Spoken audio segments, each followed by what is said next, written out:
pertama kalinya gue pakai laptop thin and light-nya Acer dengan prosesor AMD Ryzen terbaru dan gue suka laptop ini. Buat kerja harian, split screen, multitasking, itu enak banget di laptopnya. Ngedit video di Premiere itu lancar. Bahkan gue main game shooter, game AAA, itu bisa sampai 100 FPS di laptopnya. Ya, dan menarik banget nih buat yang ngincar untuk kebutuhan laptop kuliah ataupun kerja. Namanya Acer Swift Go 14. Dan ternyata ini rahasia kenapa laptopnya itu bisa sekencang itu untuk heavy usage.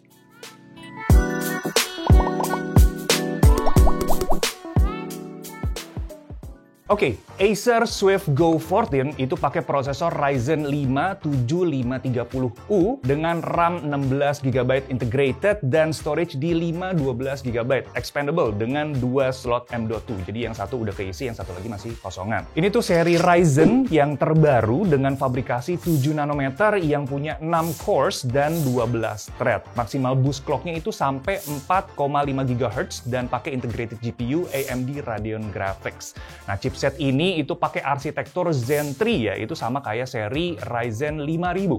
Tapi dapat improvement overall performance dan efisiensi nih ketimbang dengan generasi sebelumnya. Nah, penamaan dari prosesornya sendiri itu buat seri terbaru ini memang agak berbeda nih. Nah, 2 angka di depan itu sebagai portofolio tahun sama tipe prosesornya. Sedangkan angka ketiga itu sebagai arsitektur ya. Jadi di sini angkanya 3 berarti Zen 3. Dan angka terakhir itu menunjukkan sebagai segmentasi modelnya. Nah, karena ini judulnya laptop yang thin and light, jadi form factor-nya pun pakai yang U belakangnya ya untuk 15 watt TDP. Yang mana itu simpelnya prosesor kenceng tapi tetap efisien baterai. Dan salah satu kelebihan yang berasal dari prosesor ini itu di bagian integrated GPU-nya yang powerful nih buat ngangkat grafis berat. Yuk kita cek langsung ke pengetesannya. Ini tes benchmark yang kita uji buat Acer Swift Go 14 dan hasilnya, wow, ini laptop yang kenceng sih. Dari segi CPU, performance, dan grafisnya ini punya hasil skor yang tinggi buat di kelasnya.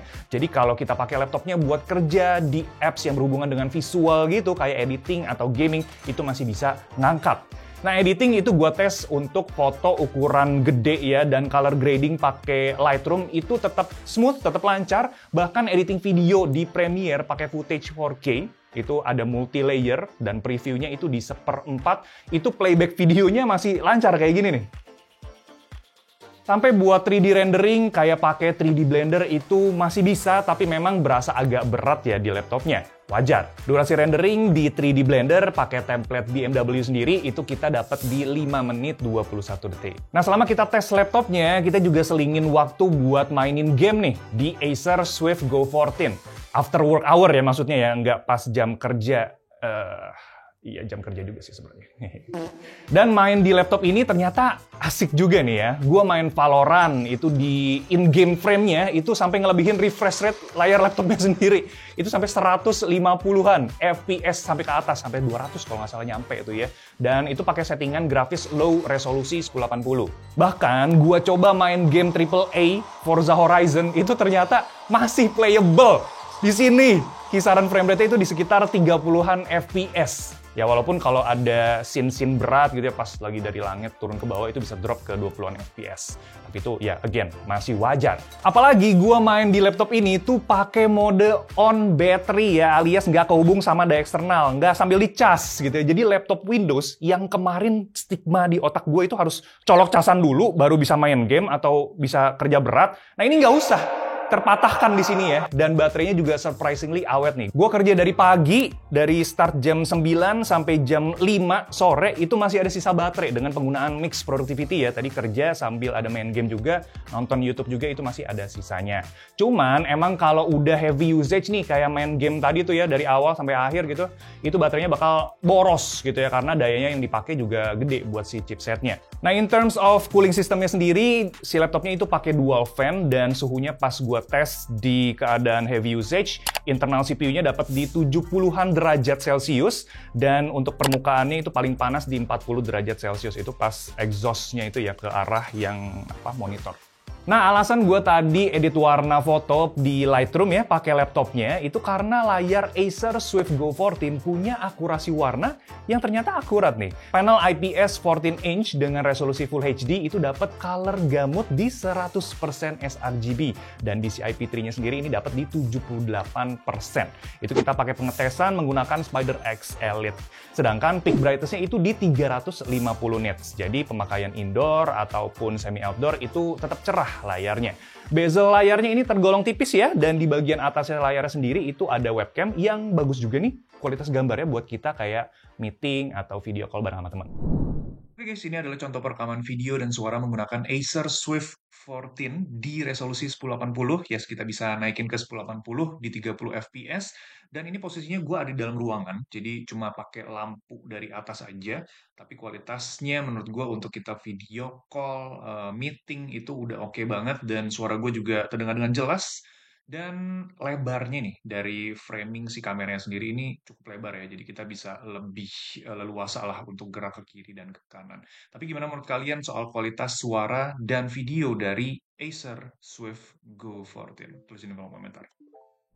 Nah, kekurangan laptopnya sendiri itu ada di audionya. Ya, downfiring stereo speakernya berasa kurang kenceng dan kualitasnya standar aja. Ya, jadi kalau dipakai buat nonton YouTube, itu volumenya harus dinaikin sampai 70-80% biar kedengeran pas. Jadi lebih oke sih kalau kita pakai headphone atau TWS aja sekalian. Toh tinggal dicolok aja tuh headphone-nya di kanan laptopnya. Udah disediain portnya. Gue sehari-hari pakai laptop ini itu buat scripting sama research, full pakai keyboard dan touchpad-nya, jadi nggak ada aksesoris tambahan lagi. Feel ngetiknya di laptop ini tuh empuk, jarak antar keycaps dan travelnya juga pas, plus ada backlit putih nih yang bisa kita atur tingkat kecerahannya itu sampai 2 level. Dan di bagian power button-nya itu berfungsi juga sebagai fingerprint sensor. Nah, touchpad-nya sendiri ini penempatannya di tengah-tengah laptopnya ya, jadi pas gitu estetik ya, dan punya permukaan yang halus juga nih, jadi oke buat kita navigasi, tapi memang ukurannya agak mini ya buat tangan gua, mungkin tangan gua aja yang kegedean kayaknya. Dan buat kliknya sendiri ini agak firm ya pas kita pencetnya gitu. Nah, buat dibawa ke kantor, ini laptop yang ringkas banget ya. Sebelumnya gue pakai laptop yang 15 inci, dan pas beralih ke sini itu langsung berasa banget bedanya.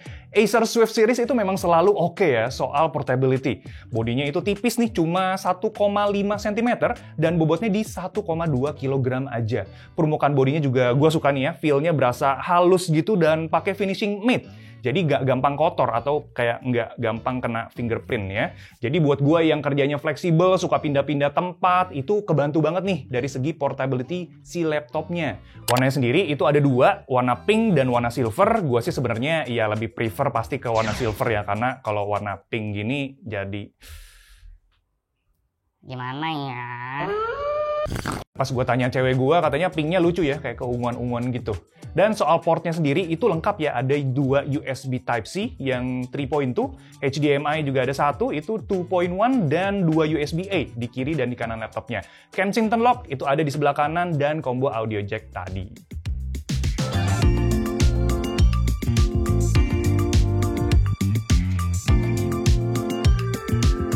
Jadi kalau nyari laptop budget 10 juta buat kerja nomaden kayak suka pindah-pindah gitu, atau bahkan mahasiswa, Acer Swift Go 14 ini menarik nih buat jadi salah satu wishlist kalian.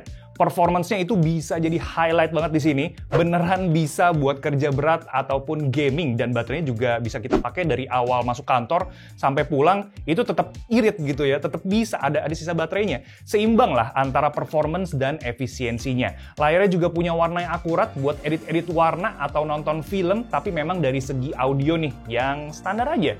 Keyboardnya sendiri ini oke buat ngetik-ngetik, tapi touchpad-nya agak sedikit kekecilan ya buat gue. Wajar sih karena laptopnya ini juga terbilang compact ya. Acer Swift Go 14 dengan kode SFG 1441 itu dijual seharga 10 jutaan, dan setiap pembelian laptopnya udah lengkap sama Windows 11 Home sama Microsoft Office Home and Student 2021.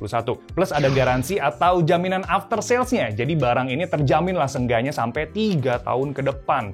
Kalian bisa cek lengkapnya di online ataupun offline store. Linknya nanti gue taruh aja di kolom deskripsi. Laptop 10 jutaan makin kesini makin menarik nih ya. Tapi bakal lebih mantap lagi kalau di harganya itu udah pakai Ryzen dengan GPU yang based on RDNA 2. Dan gimana menurut kalian soal laptopnya? Ya, tulisin di kolom komentar. Dan kalau kalian suka video ini, subscribe, like, dan share. Kita ketemu lagi di video selanjutnya. Thanks guys. Ciao. Pecah telur juga nih nyobain laptop Acer. Acer, pilihan saya.